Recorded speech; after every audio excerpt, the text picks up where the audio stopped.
Your story, and this book in particular, is kind of difficult to describe in a few sentences.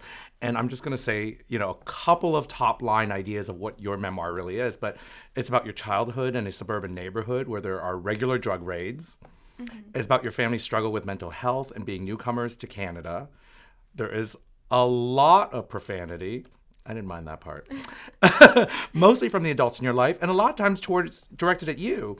When did you realize that your life was just not the typical normal life?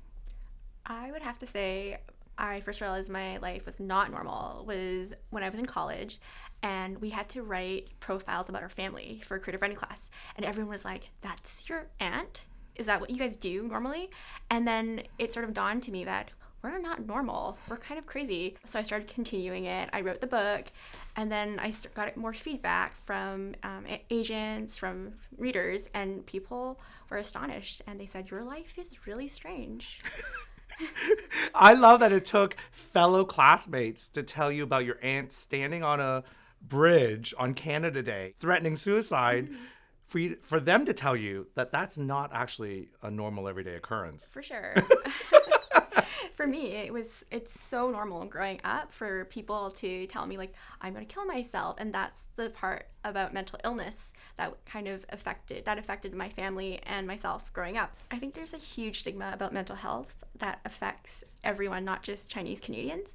And with this book, I want to start a discussion about it. I want people to not be afraid to talk about depression, to not be afraid to talk about anxiety, and be okay with seeking help. The way that you wrote the book was so fun and smart and funny and dark at the same time, because I found the book heartbreaking, but yet laughing all the time. And I was saying this to somebody after I read the book. I was like, I actually felt guilty that I was laughing at the darkest moments in Lindsay's life.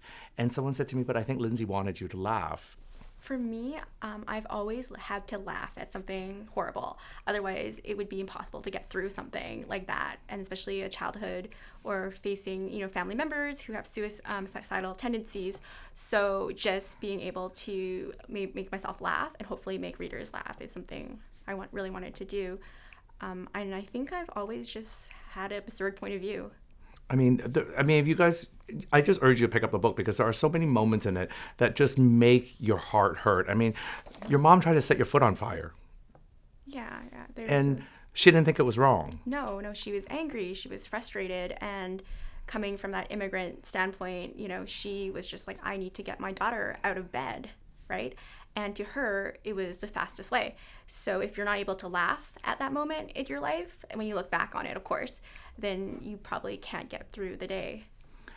Was there anything when you were writing this book that you said that I just can't talk about that? It's too painful. It's too dark. It's too absurd. Or was there just no limits? For me, nothing is sacred. So I will write about anything and everything that comes my way. Then were you nervous when it got published then? Because it's about real people. I actually didn't really think anyone would read it. Well, the book was rejected so many times. And finally, when I found a publisher, I was just so happy that someone wanted to read it. I thought, okay, we're done. But I actually read some interviews where you had mentioned that you had submitted your manuscript to a lot of different places, and it's rejected how many times? We were rejected 13 times. We were told that it was too unconventional, too weird, right?